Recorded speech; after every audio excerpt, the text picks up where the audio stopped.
Hello and welcome to Bloomberg Quint. My guest today is Mr. Ravi Lambah, Head India for Temasek. Ravi, thank you very much for joining us on Bloomberg Quint. Let me begin the interaction with the fact which you said. It's been a net divestment year for you. You have divested more than you have invested on a global scale. What was the reason for that?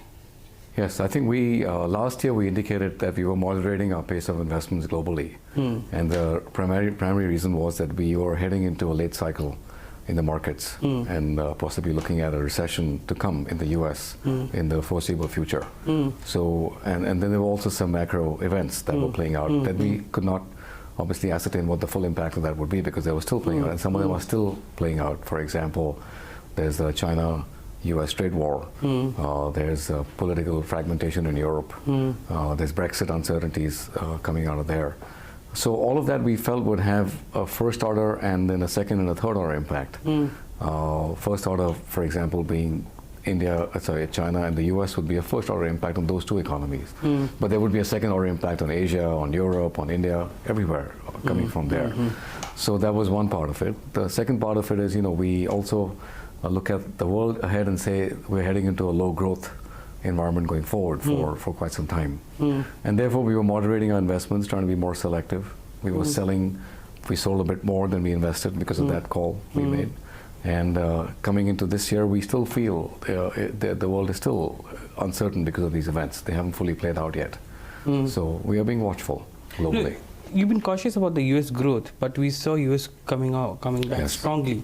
But you have now global headwinds coming in there. Do you still maintain that U.S. may be heading for a recession? It is our house call that in the next, in 12 to 18 months, we will see some recession coming to the end of the late cycle that's U.S. is experiencing right now. But how deep and how long it'll last, it's not certain. It may not be a deep or a long one. We're not making that call.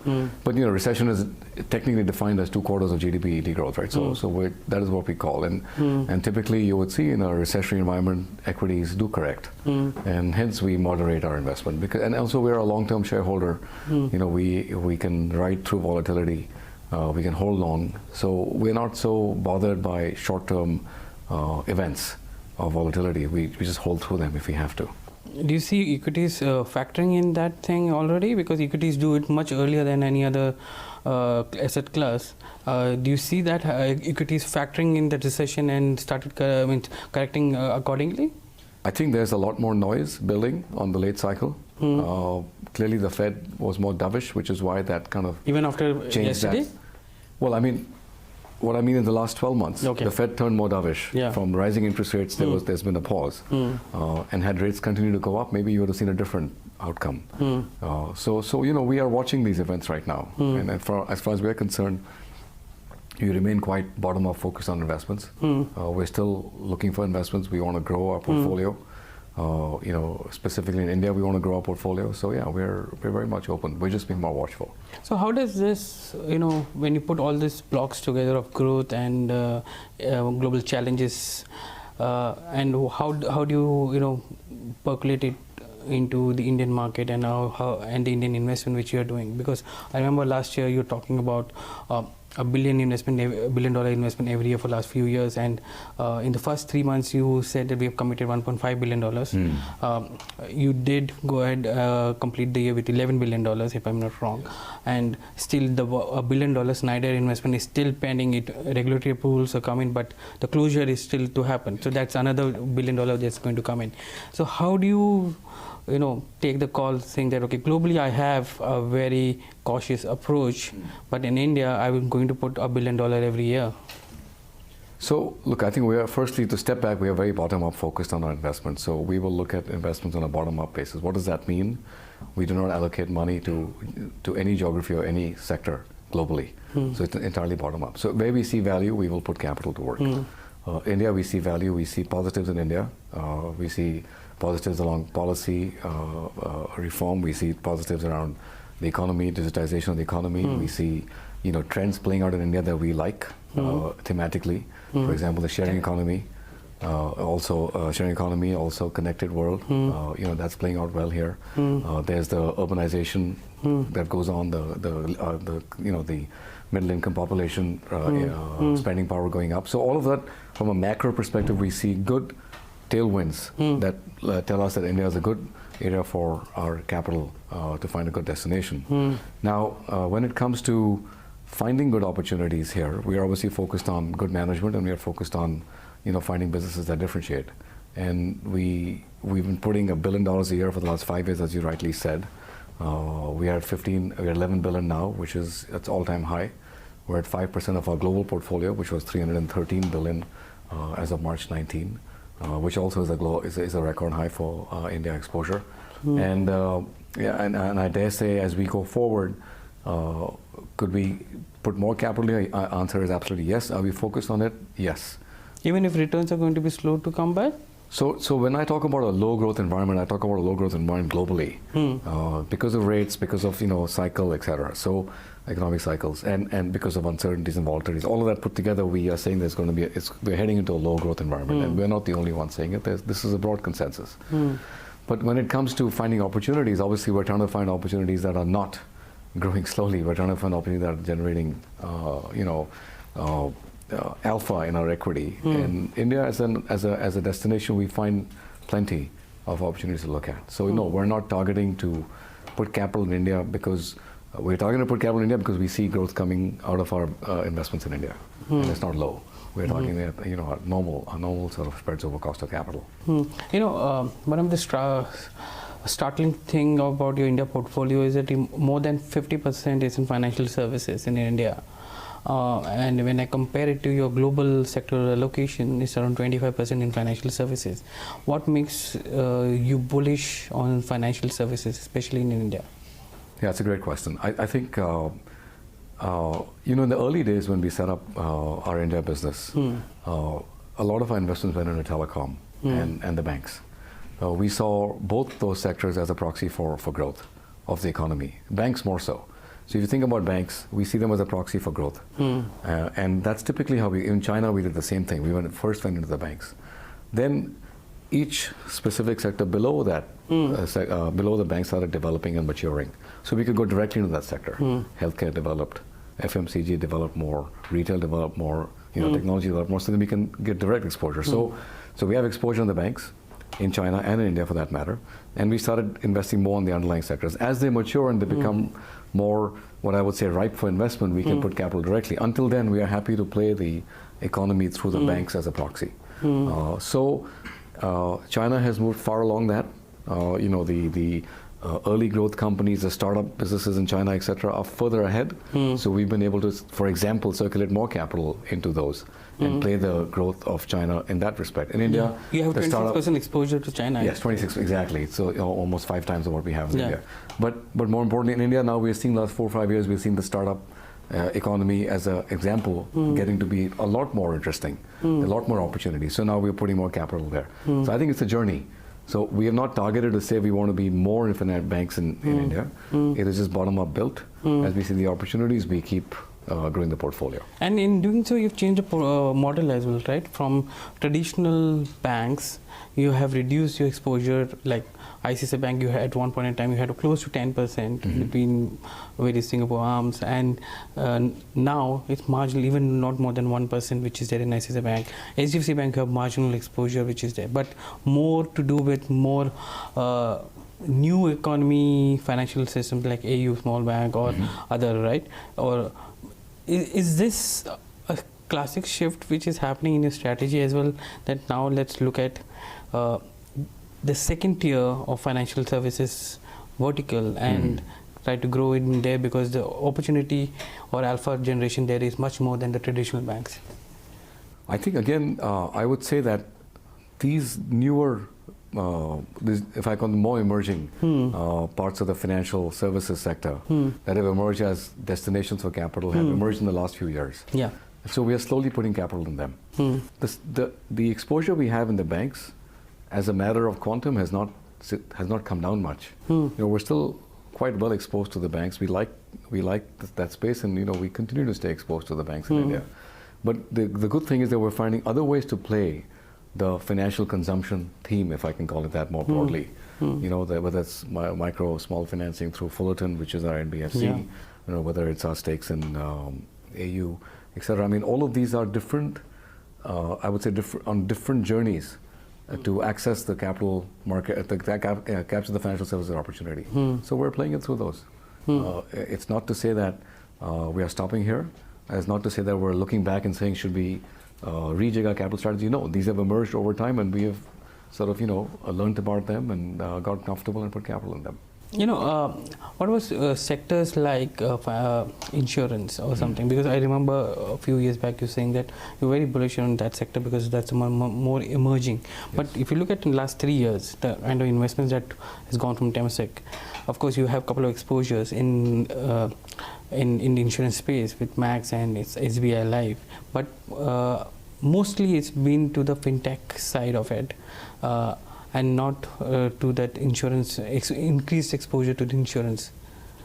Well, actually, we have, as you rightly point out, we have invested, for example, in Policybazaar in the fintech space, yeah. Right?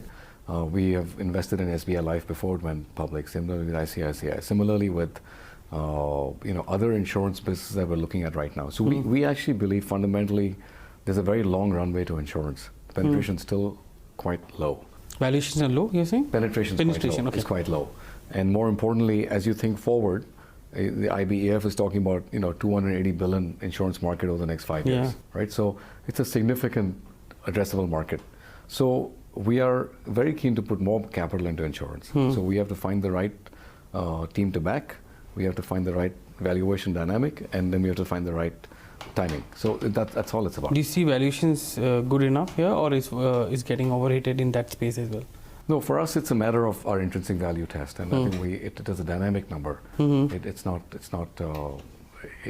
If we find the intrinsic value test says do not buy, we will not buy now. We'll wait because we have patient capital. We are long-term investors. We can afford to be patient, both investing and staying invested. So if we buy something today and there's a volatile cycle, stocks don't perform, we'll just ride through the volatility. We don't look at year-to-year volatility. We look at our long-term investment plan. Okay, you began by saying that when you initially started investing in telecom, banks and other stuff, the banking system, the telecom system or the sector has gone through a lot of disruption. Now we are almost a three-player market there.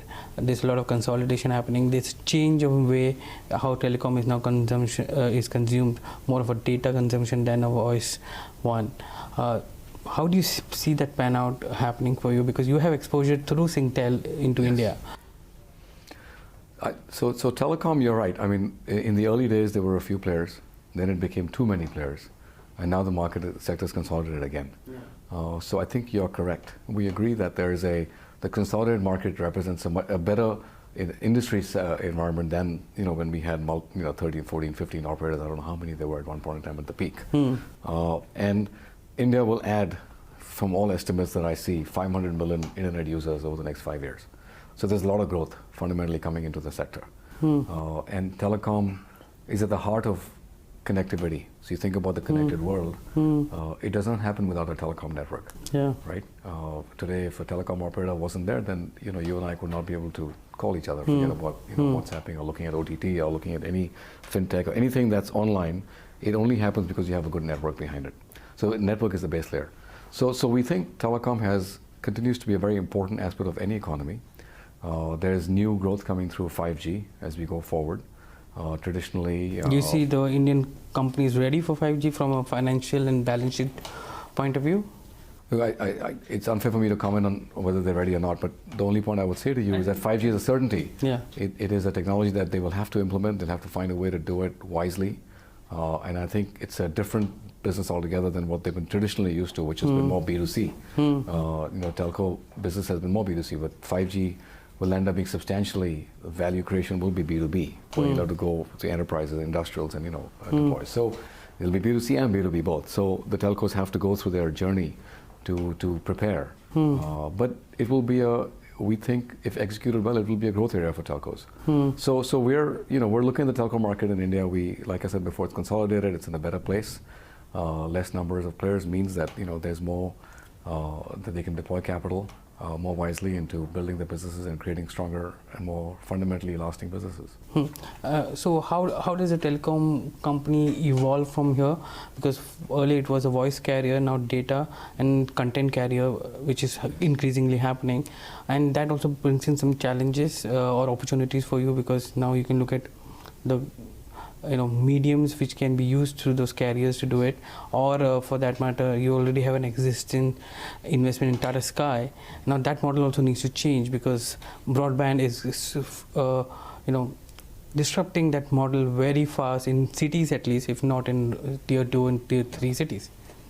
So look, I think it comes down to, ultimately, for every business that's being disrupted by new technologies, it comes down to how do you protect what you own and improve on it as you go forward. It's a motherhood statement, but think about the telecom business. I mean, India has a lot of telecom users, right? It could be 800 million users, or whatever you may call it in terms of telecom users. So all these users are connected to their telco.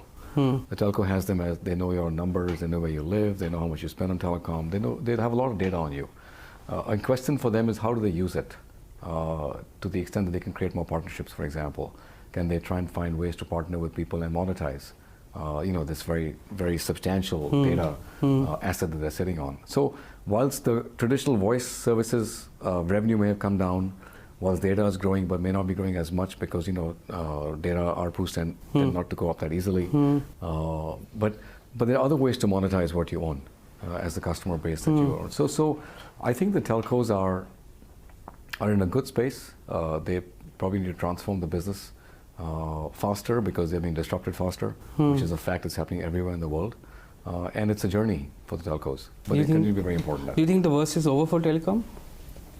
It's very hard to predict, but all I would say is that it is a good thing we are where we are now than where we were 7-8 years ago, when we had a lot of telcos in the market and a lot of competition that was creating it difficult to channel cash flow back into the more critical areas of growth. Does it also provide you enough opportunity in the media and entertainment sector as well? Because content would be the big thing when data goes for telcos, right? I think the media and entertainment sector is another one which is growing rapidly. CAGR almost 13% over the next 5 years is what a lot of people say. And my sense is, it comes down to what value you bring to the ecosystem. If you own content and it's good content, it travels well, then you're in a good position. Content also has a hit risk to it. It may not. You have to really. It has to hit well to do well. If it doesn't hit well, then it fails. And therefore, from a content perspective, you have to think about how you minimize the failures and maximize the hits. So, whilst there's a lot of growth fundamentally, content is always important. How it's monetized, how it's produced, will depend upon how these various media companies do. And there's a lot of competition. There's a lot of media producing companies in India. Indian content has become very, very popular. It's in different genres. It's in different languages. There's Hindi. There's the regional languages.